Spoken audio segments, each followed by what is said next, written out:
Some countries, sport is like the national pastime. That's But in true. the Philippines, some might say that pageantry is the pastime. That's true. You know what? In the Philippines, we have pageants all over the places. Yes, we have pageants in the barangay, in school, national, local. That's why we really love Miss Universe. It's like it's giving pride and putting the Philippines back on the pedestal. That's why there's an added pressure as a candidate coming from a pageant-loving country. But it's a good pressure. I always look up to our former Miss Universe Philippines. They really did well in the competition. And now this is my time to show who I am, to offer what rabiya can show to the rest of the universe. So I'm very happy, and at the same time, I'm excited to make all my kababayans proud, and hopefully I do. Why do you think it is that the Philippines love pageants? They have appreciation for beauty. We do love pageant because we used to think that we wanted to be included in the world.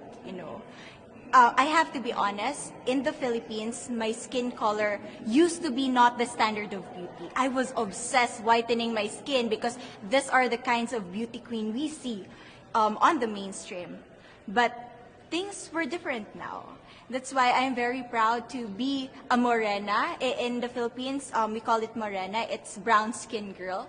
And to be able to represent, my color, my identity as a true Filipina. Tell me about your journey to being crowned Miss Philippines.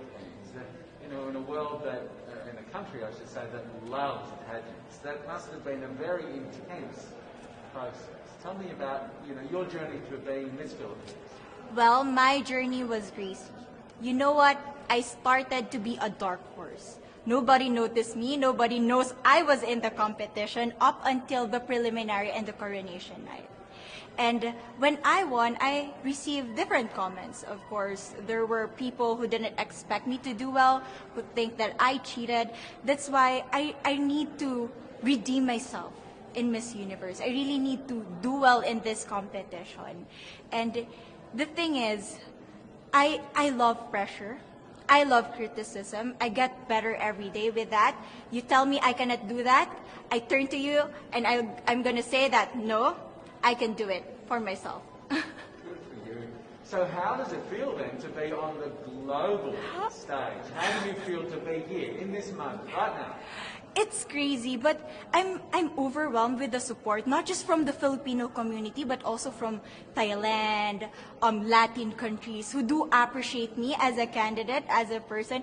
It motivates me that I am beautiful, I can offer so much in this world, and when somebody believes in you, it gives you that extra energy to really do well and perform well. Do you have a sense with the girls, all of the girls competing, you're competing, but is there a sense of camaraderie with all of the girls? Is there a real spirit to, sort of motivate each other to do better?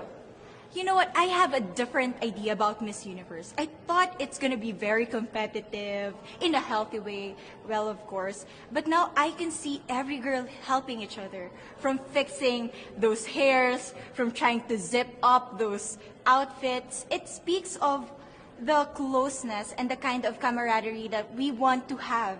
The goal of Miss Universe is not just to crown one girl, but also to build a genuine and long-lasting friendships among us. Would you say within the Miss Universe world, the contestants, is there a sisterhood? Are you sisters?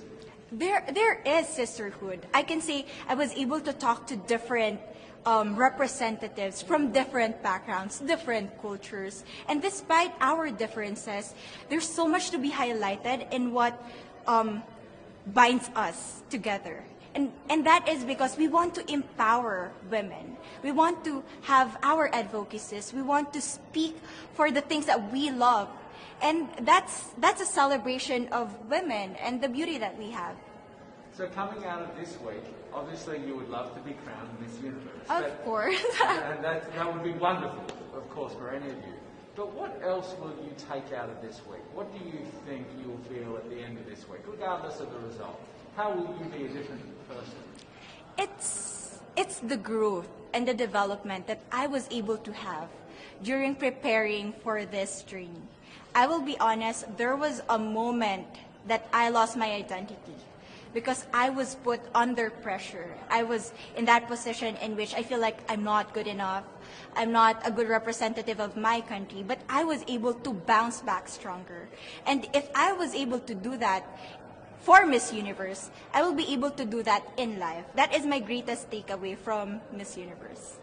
Okay, so the Philippines have a huge amount of fans. Yes. I want you to give us a little bit of a message to the fans here and at home. But send a message. What would you say to all the fans in the Philippines? To all my fans from the Philippines and from all over the world, maraming salamat po. Thank you so much for loving me and for believing in me. It means a lot to somebody who is so naive in this industry, who has no idea how to become a beauty queen on the first day of my journey. But because of your love and support, I was able to be the woman that I am today. And regardless of the result, I may or I may not win the crown, but one thing is for sure, I'm gonna make you all proud. So the